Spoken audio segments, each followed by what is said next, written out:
Do you get comments from people who say they love your content, but they've never engaged with it, like ever? Those are your lurkers, and lurkers buy more often than your likers do. In this week's Hot Seat episode, Jonathan helps Charlie and Chloe turn their lurkers into clients. You'll be able to use the same advice and start turning your own lurkers into clients today. And the cool thing is, you probably have everything you need already. I'll be back at the end to recommend another episode for you to listen to. Enjoy. Charlie, Chloe, I don't know which one of you two wants to take the lead, but same question. If you can quickly just say, who you are, who you work with, and what you would like to talk about today. We'll get into it. Charlie, do you want to? I'll start us off. Cool. I've been a coach for a little while now, always been into sport, Chloe as well. We met at university and started coaching online together when COVID started. We actually started doing Insta live classes together on Instagram, and Chloe helped me turn my business online and has since come on as a key figure. And we do this as we've been traveling across the world. We've been working in Asia and South and Central America, and we work with remote workers that want to get lean and strong through learning calisthenics. Cool. More women than males, but we haven't actually closed that door yet. So, well, first off, you and Bob need to get to know each other if you don't yet, because that's a very similar market, and he's been doing this for what, 10 years, 15 years, something like that. But living abroad, Bob and I actually met in Thailand on Koh Phangan like 8 years ago randomly, and spent some time with our families. And so yes, absolutely connect afterwards. Super. Okay, very cool. So what are we talking about today? I think I'll go next. Social media stuff again. You're the pro. I think we're both really happy with the content. It's going well for new clients, especially during launches, but the engagement and the reach is still pretty low. Despite people saying that they love the content, when I actually speak to them in conversations, they're like, "Oh, we love you guys, love the live." None of these are actually liking regularly and engaging that much. Stories is the same. So it's a bit frustrating. And I think we just want a community that's a bit more engaged. Although we're not going a huge Instagram account, we're also aware that it can help to have a bigger pool of people, of more engaged people. And since we started the OTM and we changed the strategy of the Instagram, I think before we were more posting free workouts all the time. Now it's a lot more about really who we are and what we do, which is great. But the following has gone down, which is not a bad thing because we're losing the people that are not actually going to be clients. But I'm still struggling to figure out why the engagement is low when people say they love the content, and why the following is going down a little bit. Can I pitch in one last idea? I think it's all exactly what Chloe said, but it's the killer instinct from the posts that then get the conversations, and the killer instincts on the calls to get people in as well, that I think has been, we need a bit of help with. What do you mean by killer instinct, sir? The conversion rate. I think we're doing lots of all the right things, but actually a post that is strong enough to have someone then come and talk to us and maybe say something to then get them on the call, and then on the call get them there, and then to trust in us and give them the money to change their life. Cool. Okay, I know exactly what you guys need to do. So what's I mean, the first thing is, number one, like, this is such a mind trip, this entire problem, because it's so clear to anybody who's been in this game for a long time that it's the lurkers, it's not the likers, who buy the most. And overwhelmingly, the people who are going to sign up with you have been following along, but they're not engaging. The people who engage a lot often don't buy. They just are the type of people who engage. And so in knowing that, you kind of have one or two choices, right? One is to kind of create like engagement farm type content, which can be quite useful. It can be useful because there's a lot of social proof involved. Hey, there's something going on here. It, of course, is useful in terms of the algorithm, in terms of showing and introducing you to new people. So I do think that there's some benefit to that. And we can talk about how to create content that's like that. It's actually pretty simple to create content that gets engaged with. It's just the type of thing that I don't recommend doing all the time because it doesn't actually result in that much financial gain or business gain. So why are you on social media in the first place? Is it to get likes or is it to build a business? And so you need to understand, like, why am I frustrated by this problem? Is it an ego thing? Is it a, what are other people thinking of me thing? Is it this is seriously affecting my business thing? And I don't know what the answer is to that. I find that the ego thing for me often is actually the answer for me, where I'm almost like embarrassed when I put up a post and it doesn't get a lot of likes. It's like, oh my God, people are going to like look at my page and see that this didn't get likes and they're going to be like, ha ha ha, John screwed up again. I'm like, nobody's thinking that. But I'm thinking sometimes that they think that. So you got to get out of your own head a little bit, I guess, is what I'm saying. And I'm saying that more for myself than maybe for you guys. I'm not quite sure. So what do you want to talk about first? Do you want to talk about the conversion type, call it strategy?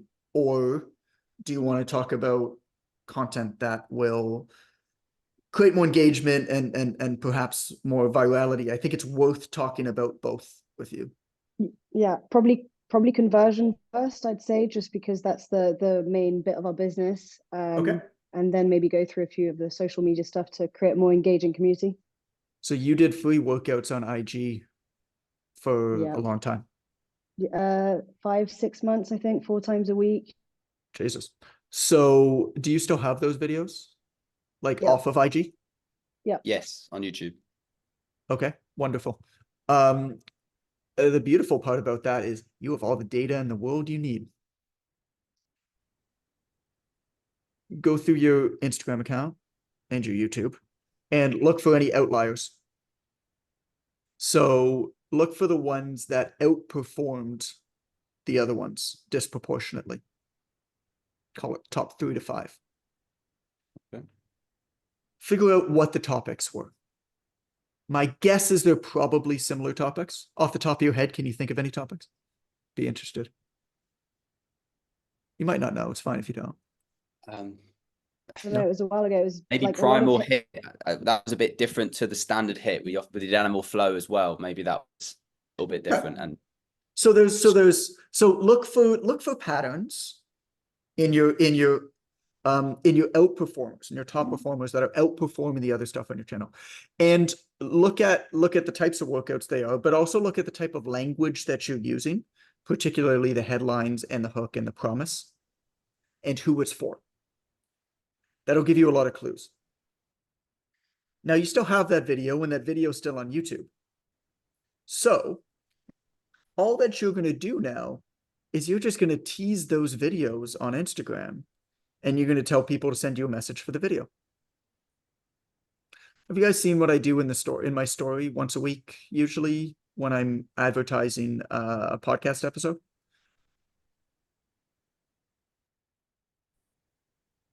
Haven't seen it? No, Okay. sorry, I don't think so. No worries. I'm not sure when we're doing the next one. It'll be next week, but once a week. And I'm not saying you should necessarily do this once a week. This isn't me saying that this is the best cadence, but once a week, what we do is I create a 1-story slide that is just text. It's just white on black or black on white text. There's no images, there's no visual imagery, nothing like that. And it's, I mean, I'll send you the format of some of the best performing ones, but they all perform well. And there's just an attention hook statement at the top. There's something to give context. So it's just like something to give context. And then it's a promise of, I just recorded a podcast episode that's going to help you solve this problem. Send me a DM or respond to this that says whatever, primal. And I'll send you the the link to watch and a special 3-part PDF with the exercises. I have seen these, yeah. They work unbelievably well. Okay. And the best part is the content's like just there. Like this is, I mean, it's a podcast. It's on my podcast, right? But you're giving people a reason to check it out right now. And yeah, there you go, Darlene. That's how you signed up for OTM. Like this is how a lot of people are engaging with us in conversations that have been following along for a long time. So there are a lot of lurkers who have problems. And all that we're doing is now we have a lot of data towards it. You guys already have the data from all of these videos that you did of the problems and the types of hooks and stuff that are being solved. And so create that one slide, people respond to you, you send the link, and then you just follow up with a single one-line question that's something to the tune of, I'm curious, what are you hoping to solve with this? With us, it might be something like, I'm curious, are you training anybody online right now? Or, hey, when was the last time you raised your prices? Or whatever. For you, it could be, of you, if it's something on like how to, like, if it's something on back pain or whatever, it's like, I'm curious, do you ever have back pain when you train? Whatever the question is, some sort of engagement, curiosity question, and then it's just a DM conversation. And even if they don't buy from you right then, now they're engaging your deeper content that's off of social media. Because the problem with Instagram particularly is that it's so short form, it's so quick hit, people are gone so quick that they never really go deeper with you. And they don't really go deeper with anybody. And the few people they do, there's a much longer connection with. There's a much better connection with. And so now you have a conversation with them, and then you just create a book of clients to follow up with, which your success coach will help you with. I mean, that's just a big part, because even if that person doesn't convert now they're consuming your content. Hey, a month later, as part of your follow-up, instead of saying, hey, you still thinking about signing up? No, you just follow up with them and you say, hey, was just thinking of you the other day as I was going through our video archives. We've got another incredible primal video sequence. Can I send you the video? Oh my God, that sounds wonderful. And now you're following up with people that way. At the end of your content, so with your 3 to 5 videos that you pick out, and over time you can do more. I mean, we've got 20 or 30 that we just sift through, right? And we do more. It takes 2 seconds because the content's already created. It's a podcast. But over time, then what you can do is you start to figure out which ones work best, and then you could put a call to action in your captions of any content you're putting on social media for those videos that work best. It could literally be a copy and paste of what's in that story at the bottom of the caption. And if you have one that just like performs really well is not necessarily the most responses. It might be just, it seems to generate the most amount of conversations with people that are perfectly suited for what you do. And sorry, it doesn't matter whether, because we've changed our niche. Well, we didn't have a niche either back then. So before it was a lot of HIIT. There was some primal, which we still do now, but now we're really focused on the calisthenics. We're not really integrating that much HIIT. So does that matter? Because people that used to be interested might not be interested in the new stuff that we've been doing. Because you're talking about a solution. I mean, you're talking about the solution. Doesn't matter what like that's your solution. Your problems can change. It still could be the same solution. So what matters, there are very few people that are out there and they're just like, man, I really hope that somebody will send me a calisthenic workout today. Because they can just Google it. Everybody knows that. Right? They're waking up and they're saying, shit, my back hurts, man. And I'm sitting in this hostel, or I'm sitting in this tiny place in this island, in Vietnam, and I've got no weights. And then all of a sudden they see you and you say, hey, if you're living abroad right now and you've got back pain because you're sleeping on shitty different beds every single day and you don't have any equipment, we've got a really good 3-part mobility sequence for digital nomads. If you want it, I'll send you the video. Holy crap. So So that's beautiful. And then the final piece of this is, after you've been doing this for a little bit of time, whatever you kind of identify as being like the top one, and you can change these, put it right in your bio, top line above the fold. DM me primal if you're currently living abroad and are sleeping on bad beds and want a 3-part primal mobility sequence. Like top of the caption or top of your bio, right? And then after that, is that just being quality conversations? And because I feel that a lot of the people that are takers are just takers, and then they're the people that don't necessarily usually want to go forward with anything else. How do you just think there's more people there that might be possibilities, so we're increasing it that way? It's a numbers game. I mean, you gotta have conversations with people. It's at the end of the day, it's going to be a numbers game. Yes, you're absolutely going to get some people that are going to be freebie seekers, but you're always going to get that. But you're also going to get people who are like, wow, you have uniquely solved my problem in a way that nobody else was able to. And you're the obvious choice for me. You're the person for me. I mean, there's something I talk about in the book I'm writing, which I call the bed of nails paradox, which is I think highlights the number one biggest mistake that people make with communication and sales and marketing, which is, if you understand what a bed of nails is, somebody lies down on a bed of nails, onlookers gasp, say, oh my God, how is he doing that? What he's really doing is demonstrating the principles of pressure. When you distribute your weight across a bed of nails, no one nail does any impact because your weight's distributed against it. But if you just put your foot down in one nail, the nail goes straight through your foot because all of the pressure is distributed, is centered on that one nail. Well, the problem, the communication mistake that a lot of people fall into, the bed of nails paradox, is that people think that communicating that they do more things is more impactful. Really what it's doing is it's diluting and diffusing all of your efforts over too much stuff. What you are actually much better suited to do is focus on one nail at a time. The more specific, the better. And then you just change the nails. You know what I'm saying? You could literally do it like, if you like go back through your best clients you've ever worked with. If they're living abroad, where are they living? If you're living in Mexico right now and you have no weights and you've been you're in Tulum, whatever, like I got a mobility sequence for you. And then you just rotate that. The more specific, the better. I don't think that's actually that great of an example, but if you're like living in Mexico right now, or if you're in Portugal right now, for no other reason than